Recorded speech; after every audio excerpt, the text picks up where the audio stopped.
Olá pessoal, estamos aqui reunidos mais uma vez para uma videoaula do LATIX, Laboratório de Tecnologias de Informação e Comunicação em Saúde. Eu sou Romerito, acadêmico de enfermagem da UFCG Campus Cajazeiras. E estamos aqui para debatermos um pouco sobre o conteúdo de manuais, regimento interno, normas e rotinas. Então, o que vem a ser manual? Manual, ele é um instrumento utilizado principalmente nas ações de enfermagem e ele é de caráter normativo. Ele contempla como um todo a organização onde o indivíduo está inserido e ele tem como finalidade tirar dúvidas. Ele reúne também de forma sistemática normas, rotinas e procedimentos que auxiliem nas ações de enfermagem. Então aqui nós temos algumas definições para o que vem a ser manual. Instrumento orientador dos profissionais de enfermagem no desempenho de suas funções. Para um outro autor, pode ser algo manuseável, fácil de conduzir nas mãos. Ou então, é a ferramenta imprescindível. Não podemos faltar com essa ferramenta, que é o manual, para a execução das atividades de enfermagem. Então, nós, acadêmicos, principalmente da enfermagem, nós devemos estar atentos como estar procedendo com as nossas ações. E através do manual, que tem que ser manuseável, tem que estar no local estratégico, é que podemos realizar essas ações e realizá-las de forma bem feita. Então, o manual de enfermagem, ele segue uma elaboração, segue um sequenciamento. E esse sequenciamento é feito da seguinte forma. A primeira etapa para a sua elaboração é o diagnóstico situacional, que adiante eu irei falar mais detalhado. Após o diagnóstico situacional, iremos atentarmos para a determinação dos assuntos. Na terceira etapa, partiremos para a estruturação e confecção dos instrumentos, que dando a prosseguir vem a implantação e, por último, a avaliação. Então, como eu falei para vocês, o manual ele segue uma sequência. E através dessa sequência, nós iremos ver o engajamento, ou pelo menos é esperado o engajamento de todos os usuários que farão uso deste. É através dessas fases que se pode atingir a qualidade do manual. Na fase de diagnóstico situacional, eu venho a me perguntar quais as necessidades que o sistema está precisando. É através dessas necessidades que eu irei utilizar o diagnóstico situacional. Irei fazer um levantamento das necessidades do meu serviço. O que é que está faltando? O que é que eu posso também estar tentando melhorar? Então, através dessa análise, desse diagnóstico, é que eu posso estar investindo na minha primeira etapa de elaboração do manual. Essa etapa ela pode ser obtida por meio de questionário, de entrevistas, de perguntas e etc. Então, podem ser obtidos por meio de entrevistas, questionário, observação e discussões em grupo. Fica a critério dos elaboradores como eles vão realizar esse diagnóstico situacional. O envolvimento de todos do grupo é fundamental para a qualidade do material. Por que é importante? Porque se todos do grupo, todos os usuários daquele manual, se eles se reunirem de uma forma equilibrada, é possível que esse manual ele tenha sua finalidade alcançada e ele tenha qualidade. A segunda etapa é a determinação dos assuntos. Então, na determinação do assunto, eu vou analisar o que eu colhi na fase anterior. Então, na fase de diagnóstico situacional, o que eu vim a colher será utilizada na fase posterior, que é a fase de determinação dos assuntos. Nessa fase, eu vou ter a delimitação, a análise do que vai ser abordado, bem como do que vai ser elaborado. E é nesta fase que eu vou comparar o que eu coletei na fase anterior para que eu possa estar aproveitando posteriormente. Estruturação e confecção do instrumento. Essa é a terceira etapa. E é nessa terceira etapa que eu vou analisar qual a forma que eu vou estar disponibilizando e bem como sequenciando e estruturando o meu manual, através da ordenação e apresentação dos assuntos. Então, que assunto vem primeiro? Quem tem mais relevância? Quem tem menos relevância? Quem pode estar na frente de quem? Também nesta fase, eu vou analisar como eu vou disponibilizar. Vai ser por jornal? Vai ser por revista? Vai ser por internet? Vai ser por pasta? Vai ser por livro? Então, de que forma eu vou estar liberando este meu material? O que já foi confeccionado deve ser visto por aqueles que farão uso do manual. Por quê? Minha gente, eu falei para vocês a princípio que o manual ele é importante que todos trabalhem, todos aqueles usuários trabalhem juntos para a qualidade do mesmo. Ou seja, se nessa etapa de estruturação e confecção, quem não está participando do manual, é interessante que eles possam ver o que já está sendo montado, para que eles também possam dar o seu parecer, se está ficando interessante, porque quanto mais opinião, melhor é a qualidade do material. Então, todas as críticas elas são construtivas. Quanto à implantação, como eu vou implantar o meu material? Como eu vou implantar o meu manual? O manual, como eu falei para vocês, é algo manuseável. E por ser manuseável, ele tem que ser colocado em um local estratégico. Por quê? Porque sendo em um local estratégico, todas as pessoas que passarão por aquele ambiente poderão visualizá-lo e ter a curiosidade de analisá-lo. Então, é importantíssima essa fase de implantação para que eu possa ter, de fato, a finalidade do meu manual. Por quê? Um manual guardado dentro de uma gaveta, ele foge à sua finalidade. Ele não vai estar gerando a finalidade que é justamente estar tirando as dúvidas. Quanto à avaliação, a última etapa da elaboração do manual é a avaliação. Então, na avaliação, eu tenho uma faca de dois gumes. Por quê? O manual que está atualizado, beleza, legal. Porém, um manual desatualizado, ele passa a ser um manual também desacreditado. Por quê? De que é que vai estar adiantando eu estar utilizando naquele meu material teorias, regras que foram utilizadas muito obsoletas. Então, fica desinteressante, um material arcaico, antigo. Ou seja, a gente pode colocar que o manual ele deve sofrer alterações e reformulações sempre que necessário. Então, o manual não é aquele material que vai ser aquilo, ponto final e acabou. Não. Ele é de caráter normativo e é de caráter flexível. Ele está suscetível a modificações a qualquer momento. Então, agora, vamos abordar um pouco sobre regimento interno. O que vem a ser o regimento interno? O regimento interno, ele é um instrumento que vai contemplar a filosofia da instituição, bem como a missão daquela organização. O regimento interno, ele também tem um caráter normativo e flexível, e ele vai estar contemplando como um todo a infraestrutura organizacional do sistema. Kurgan definiu o seguinte para regimento interno: o regimento é um ato normativo aprovado pela Administração Superior da Organização de Saúde, de caráter flexível, que contém diretrizes básicas para o funcionamento do serviço de enfermagem. O regimento especifica as disposições do regulamento para o serviço, devendo, portanto, estar nele embasado. Então, percebamos que o regimento interno ele é bem completo, ele é bem amplo e vai de acordo com cada filosofia do sistema onde ele estará sendo implantado. O regimento interno, ele segue partes, ele é bem estruturado.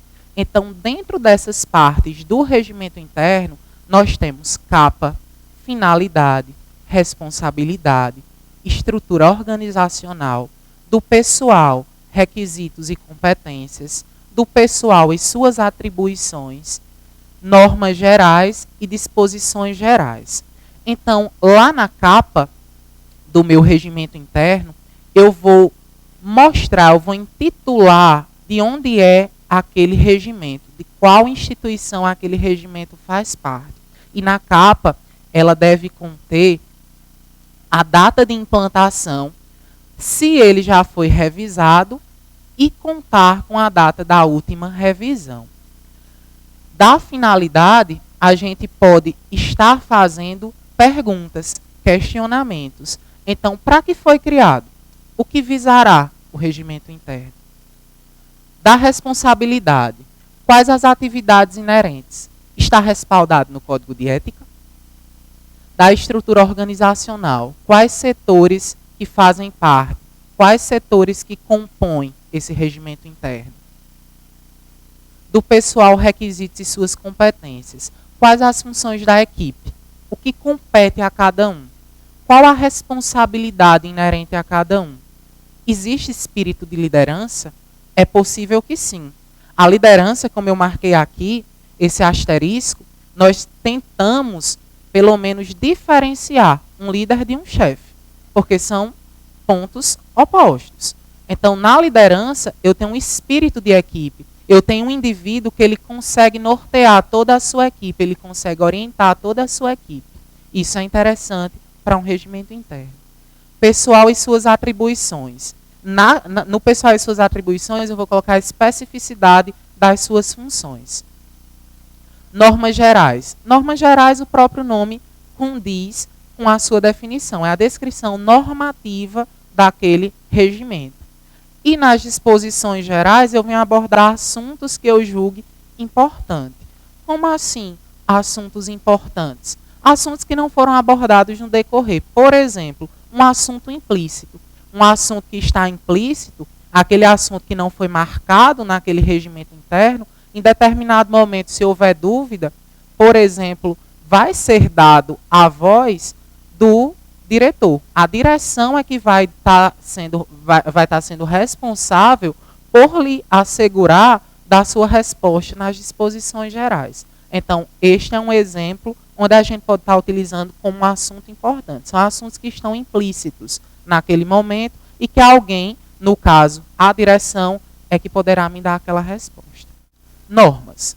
Então, em normas, a gente pode estar utilizando uma definição que são regras, que são leis, que são princípios. É aquilo que já foi imposto, certo? Então, normas são regras, leis, instruções que vão estabelecer procedimentos e métodos para princípios de ação. Princípios de ação que nós, profissionais da enfermagem, temos que ter para as ações e execuções das atividades que nos competem.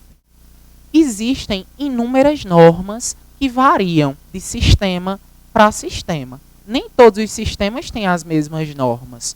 Então, exemplos de normas, existem normas específicas para acompanhantes, existem normas de higienização e infecção hospitalar, normas de conduta no interior do hospital. Por exemplo, como norma específica para acompanhantes, podemos citar que um acompanhante de um paciente ele não deve assentar e nem deitar na cama daquela pessoa que está enferma. Como norma de higienização e infecção hospitalar, nós podemos pontuar que todo profissional de enfermagem ou de qualquer outro setor do hospital que vá se dirigir ao paciente, realizar algum procedimento, tem como norma lavar as mãos. Como norma de conduta no interior do hospital, poderemos pontuar que é terminantemente proibido o uso de bebidas alcoólicas e de cigarro nas dependências do hospital. Rotinas. Então, as rotinas, minha gente, elas também são instrumentos que podem nortear o trabalho de enfermagem e é através das rotinas que é descrito os passos da execução de um trabalho de enfermagem. As rotinas, elas também sofrem variações. Algumas rotinas não são sempre fixas em todos os ambientes, em todas as organizações, certo? Então, as rotinas, elas podem sofrer modificações, variações de unidade para unidade. Contemplam a realização da execução de uma atividade. Então, essa atividade a qual eu me refiro, a atividade é o cumprimento do exercício da enfermagem. As rotinas elas devem apresentar uma estrutura, assim como nós falamos da estruturação da elaboração do manual, nós falamos da estruturação de um regimento interno, a rotina ela também apresenta seu sequenciamento. Então, em rotinas, nós temos nome da organização de saúde, nós temos nome da unidade, o título da rotina, por exemplo, aferição dos sinais vitais, vem a ser uma rotina, é um título. Normas inerentes àquela rotina, ações que serão realizadas e outras informações que venham a ser importantes na elaboração daquela rotina.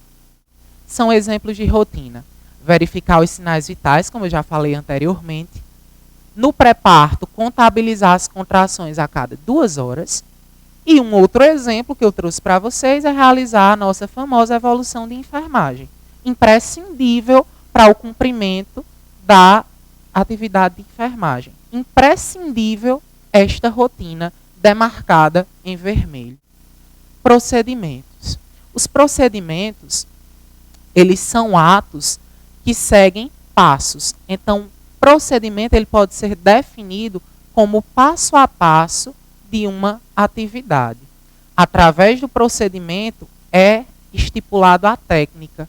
Então, procedimento é sinônimo de técnica. E o procedimento ele está respaldado pela ciência. É utilizado ações, atos científicos. Então, em procedimentos, nós necessitamos de ter um embasamento, um respaldo científico. Através da ciência é que nós podemos elaborar os procedimentos e realizá-los nas ações de enfermagem. Então, é a técnica usada para realizar uma atividade, descreve detalhadamente o passo a passo daquela atividade, daquele cumprimento, daquele procedimento, daquela técnica. É baseado em princípios científicos, logo é uniforme para todo o hospital. Então, galera, o procedimento sim, é importante que o procedimento ele seja uniforme em todas as organizações, ao contrário das rotinas. Como eu falei para vocês, algumas rotinas elas podem ser modificadas de ambiente para ambiente. O procedimento não. O procedimento ele tem que ser uniforme, tem que ser padrão. Então, um exemplo é a administração de medicamentos que aqui a menininha, a enfermeira, está aplicando no seu paciente. Então, essa imagem ela é bem sugestiva de um procedimento, de um ato, de uma técnica de enfermagem, a administração de medicamentos. Então, assim como as demais fases que eu já falei anteriormente, do manual, da sua construção, da sua elaboração, do regimento interno, que também tem etapas, assim como as rotinas, os procedimentos eles também portam etapas, sequências.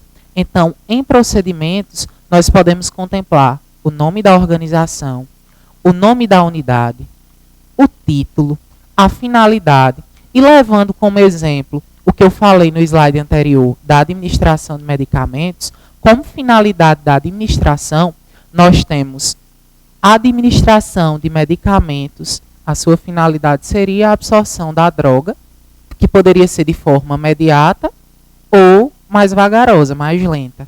Além disso, além da finalidade, poderemos contemplar princípios. O princípio que seguiria como exemplo também da administração de medicamentos seria aqueles princípios dos 9 certos, a via certa, a dose certa, a validade certa.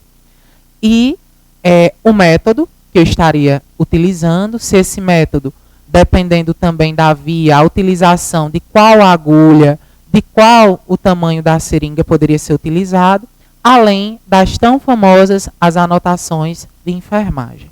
Um outro exemplo que eu trago para vocês de procedimento vem a ser a lavagem simples das mãos para remoção da flora transitória, revisando um pouco aí a semiologia. Então aqui nós temos como procedimento imagens. Então você pode estar se questionando, procedimento pode ter imagem? Pode sim. E até mais interessante, tem imagem porque nós podemos visualizar como está realizando aquele procedimento. Então aqui tem o passo a passo da lavagem simples de mãos, seguindo etapas 1, 2, 3, 4, 5, 6 e 7, que nós já conhecemos como é cada etapa dessa. Protocolo. Então, os protocolos, eles também são instrumentos normativos, norteadores das ações de enfermagem. Protocolo pode ser definido como é uma regra que orienta como uma atividade deve ser feita, imprescindível para a execução das ações de enfermagem. Então, protocolo ele também vem a ser um guia, um orientador, um indicador das ações, dos princípios da enfermagem. Podemos definir protocolo também como um conjunto de dados que permitem direcionar o trabalho e registrar oficialmente os cuidados executados na resolução ou prevenção de um problema. Nós temos dois tipos de protocolo na administração: o protocolo clínico e o protocolo da organização do serviço, que falarei neste próximo slide. Então, protocolos clínicos, protocolos de organização de serviço. Vamos simplificar. Protocolo clínico é aquele voltado para o olhar clínico, para o olhar do cuidado, para o gerenciamento do cuidado.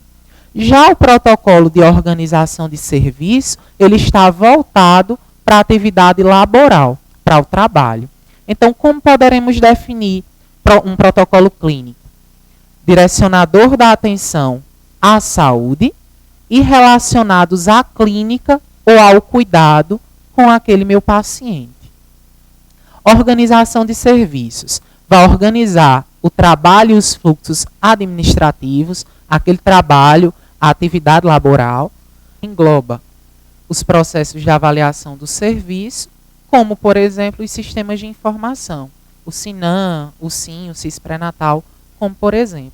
Aqui eu trouxe para vocês imagens de protocolos. Um protocolo clínico e um protocolo de organização dos serviços. Como protocolo clínico, nós temos um protocolo de obstetrícia, poderemos ter também um protocolo de cefaleia e assim por diante. E como protocolo de organização dos serviços, trouxe para vocês o protocolo de Manchester, que ali são as categorias, a sequência da triagem. Emergência, vermelho, muito emergente, laranja, urgente, amarelo, pouco urgente, verde e não urgente, azul. Bem, pessoal, nossa aula está chegando ao fim e contamos com você e com seu joinha no nosso vídeo. Também contamos com a sua divulgação, com seu compartilhamento. Dá uma olhadinha na nossa fanpage do Facebook, do Latix. Faz sua inscrição no canal do YouTube para receber todas as informações dos nossos vídeos. E também olha na descrição do vídeo, que vai estar logo abaixo, as referências e os links. Forte abraço. Obrigado.